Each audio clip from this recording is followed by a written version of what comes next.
অঙ্গীকার পুরা করার জন্য ডাকেন। অঙ্গীকার অঙ্গীকার পুরা করার জন্য ডাকেন। কেননা কিয়ামতের দিন, হায় হায়, আমি তো বলি, জানি না বুঝবেন কি বুঝবেন না, আমি বলি এই উম্মতকে দুনিয়াতে পাঠানেরই কথা ছিল না। কি অনেক কিছু মিলাইলে দেখা যায় আমাদেরকে পাঠানেরই মনে হয় কথা ছিল না। নাহলে এত ছোট জীবন দিবেন কেন? 60-70 বৎসর, কত কাউকে তো হাজারও দিলেন, ঠিক না? আমাদেরকে 60-70 বৎসর দিয়ে কেন পাঠাইলেন? আবার 60-70 বৎসর দেওয়ার পরেও 2 পর্বে আমাদের জীবনটাকে আল্লাহ কমায় দিছেন, লেস করে দিছেন, বাদ দিয়া দিছেন। প্রথম 15 বৎসর হিসাবে আসবে না, যতক্ষণ পর্যন্ত বালেগ না হয়, কলম তার বিরুদ্ধে যায় না, পক্ষে চলতে পারে, বিরুদ্ধে চলবে না, রুফিয়াল কালাম। এইখানে 15 বৎসর বাদ। তারপরে যেটা থাইকা যায় 60 আর 70-এর ভিতর থেকে, যতক্ষণ আমরা ঘুমাই 4-6 ঘন্টা আর 8 ঘন্টা, এটাও কলম উঠানো থাকে, আমাদের বিরুদ্ধে যায় না, এটাও মাপ, এটাও। তাইলে আর থাকলো কি? কোরআন আমাকে বুঝায় এত অল্প সময়ের জন্য কেন পাঠাইলেন। তাহলে কোরআনের ভিতরে ডুব দিলে মনে হয় বুঝে আসে।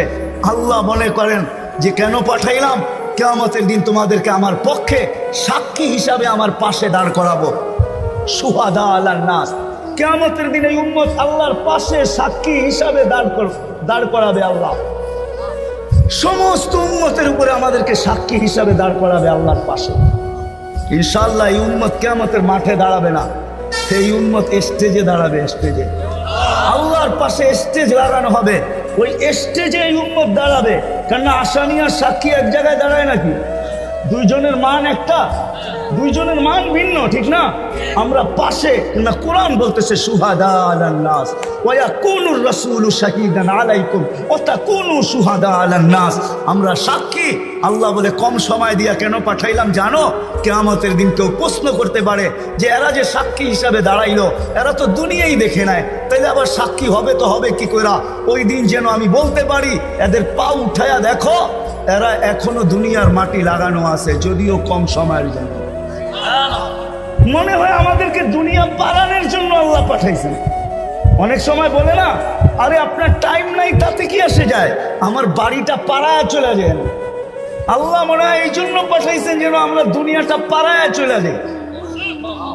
অল্প সময় দিয়ে আল্লাহ পাঠাইছেন, বেশি সময় আমাদেরকে দেন নাই, শুধু নবীজির কারণে। এই জন্যই তো আমি বলি, জানি না ওলামা একমত হবে কি হবে না। এই উম্মত দুনিয়ায় আসারই ছিল না। এই উম্মতকে আল্লাহ বাছাই করা, প্রথম তো এই উম্মতকে 3 বার আল্লাহ কুদরতি হাত লাগাইছেন এই উম্মতের উপরে। জন্ম লগ্নে একবার খলাকতু বিয়াদিহি, দ্বিতীয়বার কুদরতি হাত লাগাইছেন হুয়াজতাবাকুম, বাছাই লগ্নে দ্বিতীয়বার আমাদেরকে আল্লাহ বাছাই করছেন। বাছাই সমগ্র মানব জাতির ভিতর থেকে আমাকে উঠাইতে উঠাইতে কত কুঠি উঠানের পরে মনে হয় আমি আল্লাহর কুদরতি হাতে আসছি, আর আল্লাহ বলছেন যা তোকে উম্মতে মুহাম্মদী বানাই। বাছাই পড়বে তৃতীয় আল্লাহর কুদরতি হাত লাগছে আমাদের উপরে। আল্লাহ আমাদের উপরে চিহ্ন লাগায় দিয়েছেন। চিহ্ন, চিহ্ন বোঝেন, যেন কিয়ামতের দিন হারায় না যায়। আল্লাহ সাহাবা জিজ্ঞাসা করছে, ইয়া রাসূলুল্লাহ, সমগ্র মানব গোষ্ঠী উঠবে, আপনি আমাদেরকে খুঁজে পাবেন কি কইরা? আল্লাহ রাসূল হাসতেছিল আর বলতেছিল চিহ্ন লাগানো আছে। চিহ্ন ওই সেই চিহ্ন আবার কি? গুররাম মুআজ্জিলিনা মিন আসারিস সুজুদ, তোমাদের নামাজের জায়গা উজুর জায়গার থেকে নূর ফুটা বাহির হবে, আর কারো বাহির হবে না। আমি নূর দেইকা চিহ্ন, তোমরা আমার, আমি ডাইকা ডাইকা কাছে নি। চিহ্ন লাগায় দিয়েছেন কুদরতি হাত দিয়ে, স্টিকার লাগায় দিয়েছেন কুদরতি হাত দিয়ে। স্টিকার চিনেন? কোম্পানির লেবেল আছে, এই যে লেবেল লাগায় দিছে কোম্পানি। আল্লাহ আমাদের উপরে লেবেল লাগায় দিয়েছেন কুদরতি হাত দিয়া। কুনতুম খায়রা উম্মাহ, এটা লেবেল, এটা স্টিকার, লেবেল লাগায় দিয়েছেন তোমরা খায়রে উম্মাহ। আফসোস কোত্থেকে যেমনি আমি হারায় কত দূর চলে গেছি। প্রথম স্বাধীনতা দিয়েছেন আল্লাহ শিক্ষাগত, দ্বিতীয় স্বাধীনতা দিয়েছেন আল্লাহ পেশাগত, তৃতীয় স্বাধীনতা আল্লাহ দিয়েছেন মত আদর্শগত। স্বাধীনতা যদি না দিতেন সব আল্লাহর, আর আপনি টকশোতে বসে বলবেন আল্লাহর বিরুদ্ধে, আর আপনি চিৎকার দিয়ে বলবেন গড ইজ নাথিং। না, অস্তিত্ব কে দিছে? বাক স্বাধীনতা, যেটা মত আদর্শের স্বাধীনতা দিছে আল্লাহ, এই জন্য কিচ্ছু বলেন, শুধু অপেক্ষা করেন, অপেক্ষা। কোরআনও বলে ফান্তাদিরু ইন্নী মাআকুম মিনাল মুনতাদিরিন, আমি অপেক্ষা করতেছি, তোমরা অপেক্ষায় থাকো। আল্লাহ কিসের অপেক্ষা? ইদা জা আজালু, সীমারেখা আসতে দেরি, আখাযনাহু বাগতাতান, তোমাকে আমি ছো মাইরা উঠাইতে দেরি করবো না। লা তুসআলুন্না আনিন নাঈম, তারপরে তোমাকে একটা একটা জিজ্ঞাসা করবো, তারপরে দেখি তুমি যাও কোথায়, কোথায় যাবে তুমি। সত্য এটাই,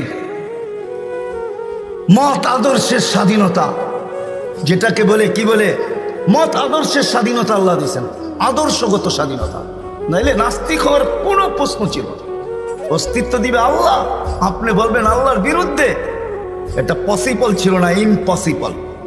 আল্লাহ দেখায় দিয়েছেন 2020-এ, দেখায় নাই? কি দেখাইছে?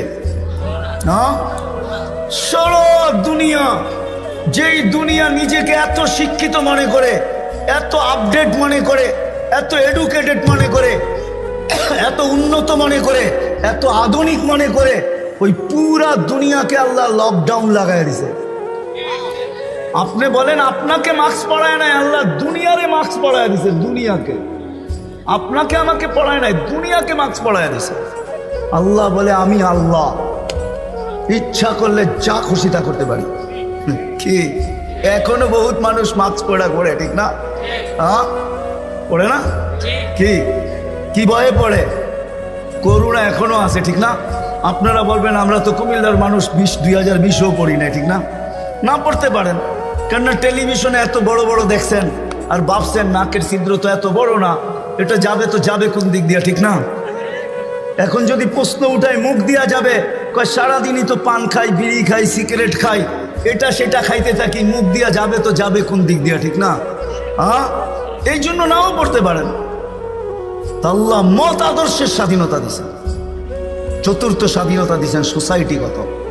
সামর্থ্য থাকলে দুনিয়ার যে কোথাও বাস করতে পারে।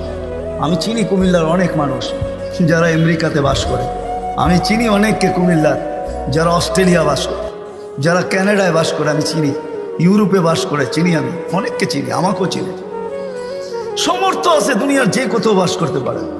আর পঞ্চম স্বাধীনতা, এই ছোট জীবনটা, যেমন স্কুলে খেলার সময় একটা পর্ব হয়, যেমন খুশি তেমন সাজো। আল্লাহ বলে এই ছোট জীবনটা তুমি যেমন খুশি তেমন সাজতে পারো, তোমাকে কিচ্ছু বলবো না। স্বাধীনতা দিনা, নাইলে কোনোদিন সম্ভব ছিল না। তো কথা ওইখান থেকে বাহির হয়ে গেছে, যতক্ষণ পর্যন্ত আল্লাহ আল্লাহ রসুলের কাছে আকর্ষণের পাত্র না হব। আর আকর্ষণের পাত্র হব আমলের দ্বারা। কিসের দ্বারা? আর আমল জীবনে আসবে দ্বীনি কথা যত বেশি একাগ্র চিত্তে শুনবো, মনোযোগ সহকারে শুনবো আর দিলে কাঁদবে, তখনই আমল আসবে। আর আমলের দ্বারা আমি আকর্ষণের পাত্র হব। তখন বংশ কি আল্লাহ দেখবেন না। কুমিল্লার মানুষ, কথা শেষ দিকে চলে আসছি, আমি 6 বার আমি বেলালের বাড়ি দেখছি, 6 বার রাদিয়াল্লাহু তাআলা আনহু। আমি 6 বার ইথিওপিয়া গেছি, 6 বার।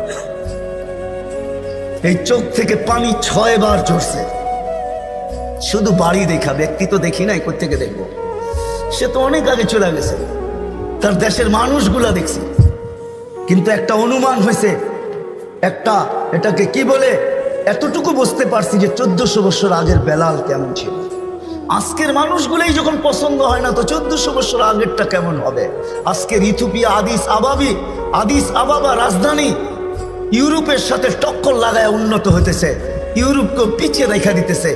তাইলে আজকেও যদি মানুষগুলা পছন্দ না হয়, 1400 বছর আগের বেলাল কেমন ছিল? কিন্তু বেলাল যেখানে ওইখানে কেউ নাই।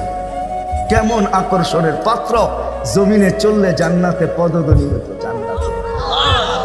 আল্লাহর রসুল কানে শুনা ঈসা বলছে, বাবা লুকাইয়া বেলাল, এত বড় আকর্ষণের পাত্র কি করে হইলে? জান্নাতে তোমার পদধ্বনি, তাও আমার আগে আগে। পিছিয়ে হইতো তাই না, মাইনা নিতাম। আমার আগে আগে দেখতে তো ছিলাম না, তোমাকে পদধ্বনি শুনতে ছিলাম। জিবরিল আলাইহিস সালামকে জিজ্ঞাসা করলাম আমার আগে কে? তো হাসি দিয়া বলল, আবদুকা বেলাল, আপনার গোলাম বেলাল। আয়েশা বলতেছে, হারিস বিন নোমান, তুমি এত আকর্ষণের পাত্র কি করে হইলা?